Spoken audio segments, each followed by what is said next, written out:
Mambo vipi mwanamichezo, karibu ndani Esport tupeane taarifa mbalimbali za kimichezo. Leo hii ni taarifa kutoka shirikisho la kimataifa la usuluhishi wa michezo, maanisha CAS, wakitoa barua yao kwamba tayari wamepokea barua Young Africans ambayo walisema kwamba wanapeleka kule CAS mara baada ya mchezo wa ligi kuu Tanzania bara dhidi ya Wekundu wa Msimbazi uliweza kuahirisha katika dimba la Benjamin William Mkapa. Walioahirisha mchezo ni wenye mamlaka ya michezo, nikimaanisha bodi ya ligi kuu Tanzania bara TPLB pamoja na shirikisho la mpira wa miguu Tanzania TFF, wakiwa wameahirisha mchezo huo kwa sababu ambazo wao walizitaja. Lakini Young Africans hawakukubali lipite hivi hivi, wameenda kwenye mahakama ya usuluhishaji wa michezo kwenda kudai haki yao, maana wameona hapa nyumbani Tanzania hawajaweza kupata haki ile ambao walikuwa wanaitaka. Young Africans walikuwa wanadai alama 3 katika mchezo huo, ikimaanisha kwamba wao wanahitaji kupewa alama 3, lakini kuna vigezo ambavyo vinatakiwa kufuatwa ili kupewa alama 3. Miongoni mwa vigezo hivyo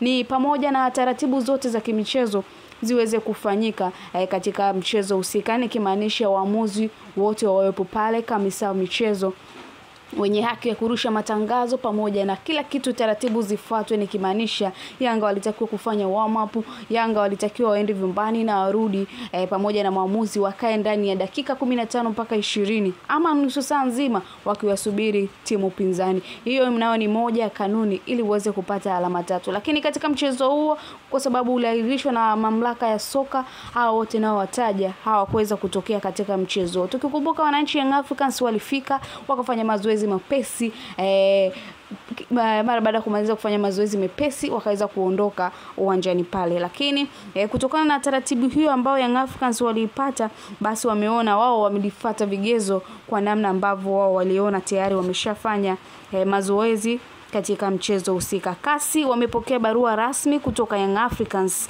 na mawajibu rasmi walalamika wakuu wakiwa ni TFF, nikimaanisha shirikisho la mpira wa miguu hapa nyumbani Tanzania, likiwa chini ya mwenyekiti wake pamoja ni pia rais wake ambaye ndo rais wa Sekafa, nikimzungumzia Wallace Karia, ameshtakiwa. Bodi ya ligi kuu Tanzania bara ambayo inaongozwa na CEO Almas Kasongo pamoja na klabu ya Wekundu wa Msimbazi Simba ndio walalamikiwa wakuu ambao wametajwa katika barua hiyo na kafu, nikimaanisha kwamba CAS, mahakama ya usuluhishi wa kimichezo, wameweza kuwatumia email na mabarua kila mmoja mlalamikiwa. Mlalamikiwa kwanza akiwa ni Tanzania Federation, mlalamikiwa pili akiwa ni Tanzania Premier League Board, mlalamikiwa 3 ni Wekundu wa Msimbazi, na wote kwenye barua hiyo wametajwa sehemu wanakokaa. Wekundu wa Msimbazi pia box yake Msimbazi Mchikichini Street jijini Dar es Salaam Tanzania, na email yake ikatumwa.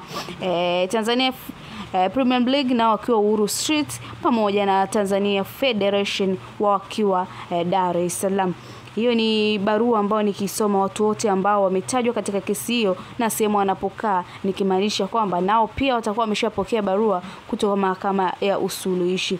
CAS wamewapa walalamikiwa wote 3 ndani ya siku 10 wao wameweza kutafuta ushahidi wao ama utetezi wao ndani ya siku 10 kupokea taarifa rasmi kutoka CAS na kuanza utetezi wao. Wakati mchakato wa kesi unaanza kusikilizwa kwa haraka, kesi hii ni namba ya kumbukumbu CAS 2025/A/11298 ndiyo kumbukumbu ya kesi hiyo. Young Africans kupitia rais wake Engineer Harris walisema hili aliwezi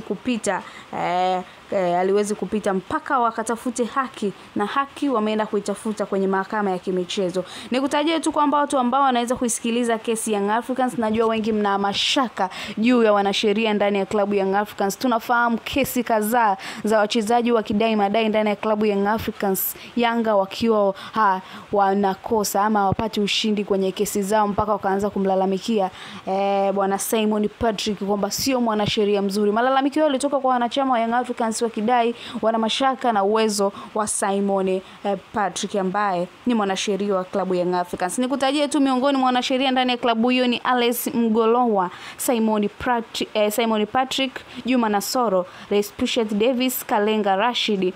CAS pia imewataka Simba na Yanga kuwasilisha wakilishi wa kisheria katika kesi itakaanza kusikilizwa rasmi. Hao ni majina ya wanasheria ambao nimekutajia, lakini pia Wekundu wa Msimbazi nao pia wanabidi watoe wanasheria wao, bodi ya ligi watoe wanasheria wao pamoja na shirikisho la mpira wa miguu.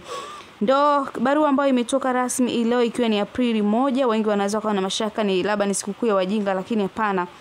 CAS wako straight na mambo yao. Wametoa barua rasmi kwa ajili ya wadau wafahamu kwamba tayari wamepokea kesi ya Young Africans ama malalamiko ya Young Africans kuhusiana na mchezo wa ligi kuu Tanzania bara ambao uliweza kuahirishwa Machi 8 mwaka 2025. Endelea kusalia na sisi hapa ndani ya EA Sport, tutakuwa tunakuletea taarifa mbalimbali za kimichezo, lakini kwenye hii kesi bado tupo nayo sana. Suluhisho halijapatikana, lakini nikukumbushe tu waziri wa michezo Palamagamba Kabudi pia alikutana na viongozi wa Simba na Yanga ili waweze kupata suluhisho hili jambo. Inavyoonekana kwa namna ambavyo hii barua imetoka hii leo na majuzi Alhamisi iliyopita, Young Africans, Simba pamoja na shirikisho la mpira wa miguu alikutana na bodi ya ligi ili wazungumze mambo ya kimichezo. Inaonekana suluhisho halijapatikana, ndio maana Young Africans wameelekea kasi kwenda kutafuta suluhisho. Mimi ni Binti Po Imelda Po, endelea kukaa na sisi.